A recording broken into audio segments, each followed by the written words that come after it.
Good afternoon, everyone. I am live streaming this so that we are trying a new system, a new way, hopefully to avoid any complications, any disturbances. We've been adding or removing from one internet access to another access. That's my hope. And so while we're doing this test, I thought the best way to do it was to give you a tour of the church here at St. Mary's Church. I know in this empty church, it's an opportunity for us who are members to check out what is our church. And also to those who are maybe new to this church, who are watching us and have been watching us via live stream, that you're able to get to know a little bit about the church and why the church is as it is, and maybe the type of stained glass windows that we'll talk about. So again, welcome to St. Mary's Church in Brampton, and I give you a little bit of the tour, and I hope that during this live stream of this tour, we'll be able to also finalize that this system that we've just implemented right now has been working, and we'll be able to then have live stream of the TV Mass, the Mass, the private Mass in the mornings at 8 o'clock. Because I know this morning it was not very good at all. Even my mother and father complained. And so when my mom and dad complain, I know others have as well. And so let's begin with the tour of St. Mary's. Now, St. Mary's, when it was designed and built, it was, I think, the plan possibly of the pastor at the time, Father Sullivan, to make it so that it could possibly even be considered a cathedral of another diocese that might break out from Toronto. I think that might have been his reasoning. Now, St. Mary's Church is designed where the altar, and where I'm looking at right now, is facing east. And the altar at the time was where the presidential chair is right now. The priest would celebrate the Mass facing the east, just as the camera is now facing the east. This big image of our resurrected Lord has been part of this parish for many, many years. As a parishioner myself, when I was a child, when I remember, some years ago, I remember seeing this image of Jesus and how, indeed, for me, it's very important. He almost seems to be smiling, Jesus is. Now, this church is designed almost like a cross, where you have the transepts on one side. I am now facing the north transept, and then we have the main body of the church, and then the upper balcony as well, and then finally also the south transepts as well. Of course, at this time, many years ago, the Blessed Sacrament was, of course, where the presidential chair is now. The stained glass windows are very much unique and also has very thick stained glass windows. The actual ceiling that you see, it almost looks like it's panels of wood that has been painted, but rather it's not that, but it's called Ciparex. And Ciparex at the time, in the early 1960s, was a concrete-based product that was lightweight. So the ceiling of St. Mary's is actually concrete. And I think that's why I've had problems even using my data, because the cell tower finds it very difficult to have the reception well.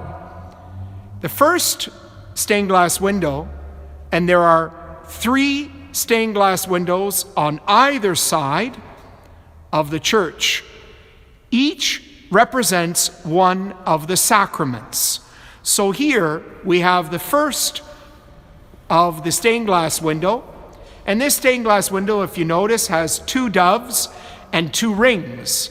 And I think many would very quickly see it as the stained glass window representing the sacrament of marriage. And the blues in it with the purples are indeed very beautiful. For us as parishioners, this is something we come to rely on and see when we come to church. The second stained glass window, it's a little darker today because also of the big trees that are also there. If you notice, this one has more purples involved. And if you notice, there is a cross and also what appears to be a stole around the hand. Now, this one appears to be the sacrament of confession or reconciliation, if you notice. Again, the stained glass, I can just tell you, and you can believe me or not, but it's very thick stained glass windows. This window here, that has also next to it the flag of the Vatican, it has in it what appears to be oils and the descent of flames coming down. This would be the sacrament of confirmation. The sacrament of confirmation. We also have 2 main statues at the back of the church, and I will light this statue right now. We have the statue of Saint Joseph with baby Jesus. Saint Joseph is often known as the one who has the lily in his hand. Then we have our reconciliation rooms at the back. And then we can go to also the back of the church. And in the back of the church, we have the main entrance of the church. There are 2 main doors. This is the one right now where I'm pointing that the majority of the people enter. If you notice, my sound is also echoing a little bit more because of the enclosure. Here we have the prayer session or the prayer area. This was originally the baptistry of the church. I know my godchildren, many of them were baptized here. As a godfather, I did not baptize them, but rather I was with them, and the priest who baptized them was my uncle, Father Laborio Tavares. And if you notice, there is a circular round circle with what appears to be a centerpiece.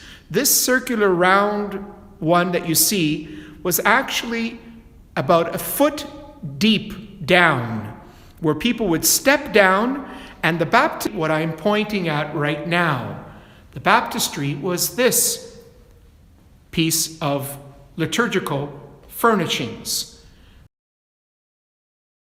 Underneath this, if I move it, there is a small hole where we would baptize the children.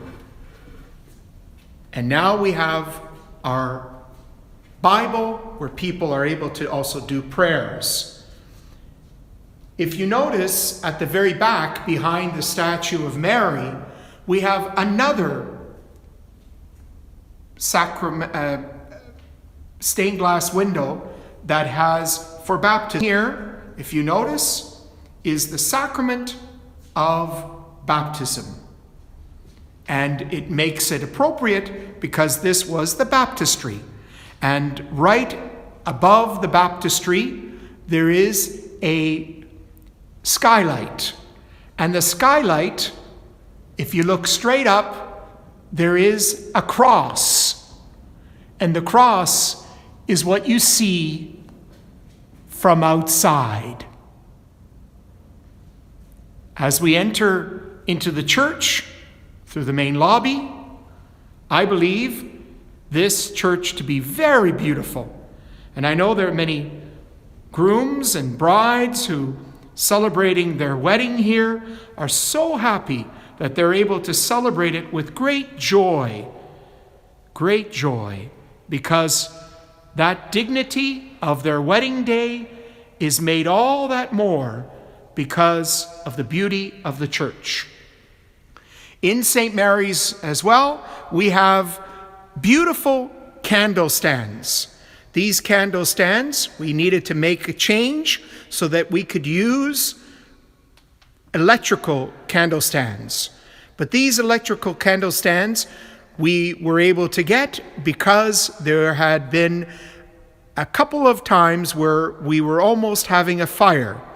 And so for me to have good sleep at night and would not have to worry, we, thank God, we were able to get candle stands, and a wonderful parishioner by the name of Bev Boone was able to purchase those candle stands for the church. And she really got a good deal for us, indeed. The other statue on the other side of the church, again on the south side, and on the north side is St. Joseph. We have his wife, the mother of our Lord, Mary. Many parishioners come here and do a devotional prayer, and we have in Spanish and in English prayer for the families. Oración para las familias. The next stained glass window we have is another one that has different oils. And now you've noticed that Father Laborio also, I think, made a mistake. He might have made, because this might actually be the stained glass window for the baptism. So maybe you can send me an email if you happen to know if this is the baptismal stained glass window, and the one in the baptistry a different one. Might it be one that we will still need to find out? By the way, the beautiful Stations of the Cross are indeed beautiful in the church and very, very heavy. I can only tell you from experience that this Stations of the Cross, this one piece, would probably take almost 2 strong men to lift and put it into place. The next stained glass window that we have has the symbol of the fish and bread. And I think all of us would agree, of course, that this stained glass window is of the sacrament of the Blessed Eucharist. The next one that we come to is another of the sacraments. And this one, if you notice, it has the chalice, it has a stole, and it has a book. This stained glass window is of the sacrament of holy orders. When a man becomes a priest, as I did on May the 9th, 1992, by Cardinal Ambrozic. And then we have, as we keep on moving forward, and if you see the beautiful church, and as I mentioned to you as well, we have, of course, the beautiful decorations that we were able to make out of what we had. Palms, and also plants, and also fake plants as well. One of the real plants we have that is here is this small little plant that was given to us for the church when I went to do the prayer service for the young Samuel's baby. So we thank them for that as well. Then we have the Blessed Sacrament. The Blessed Sacrament, and I'm going to genuflect. The Blessed Sacrament is, of course, when we're not celebrating the Eucharist, is the most important of all in the church, because it is here that our blessed Lord resides Eucharistically. The image that is at the back is one of a chalice with bread and the fishes and the loaves behind as well. Beside it, we have also an image of who was able to help to make it a possibility. And then we have also a small little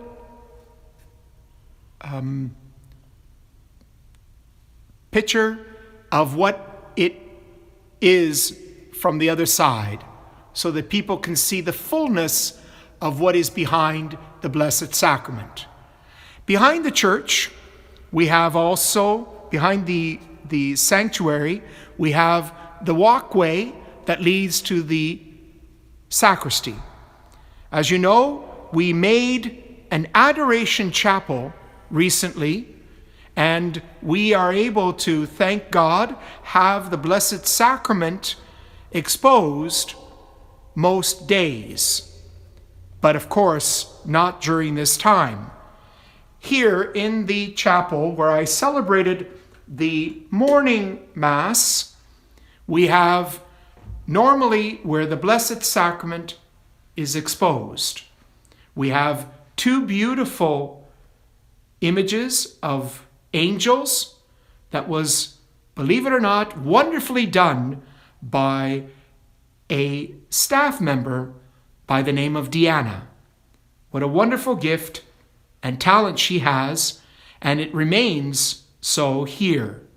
Also, we have little alcoves in the chapel that we were able to fill out as well.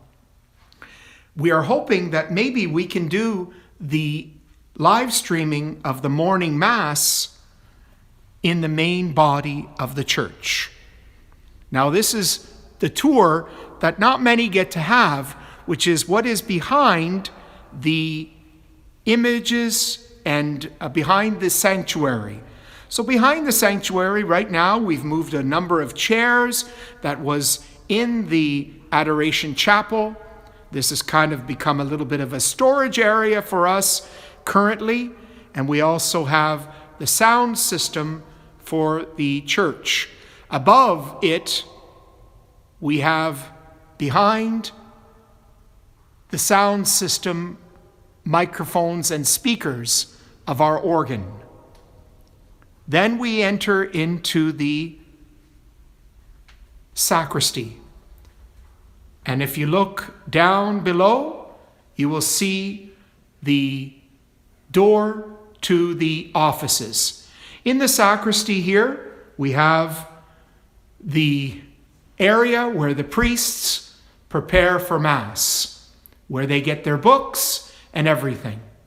Here we also have special place where when we are emptying holy water, there is a special sink that goes directly to the ground and not to the regular where the regular water goes. Then we have this back area, and if you notice, you see the time right now that I'm actually videotaping this. We have the back area where normally the lectors and the Eucharistic ministers and also the altar servers are able to prepare themselves for the sacred liturgy. And behind all of these drawers here, we have, of course, the vestments that we use. And then we have another room here, but I think everyone knows why that's important sometimes. Then we have, of course, the office here, In the office, we have the main office area where we have Olga, and we have Sinya, and we have Jasmine that are able to minister here. We have all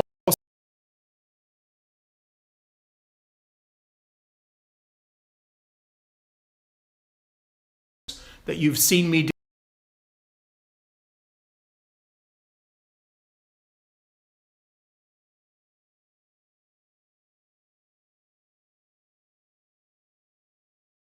Pastor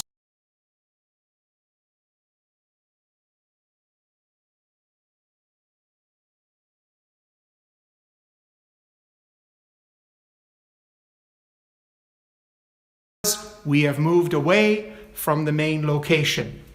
And so we're returning back into the church, and we recently put a new router that you see here on the ground.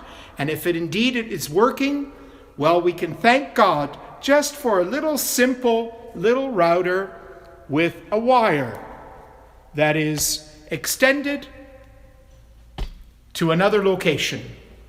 And here we go to find finally the hall. And this will be the last of our tour. I will open up now the lights.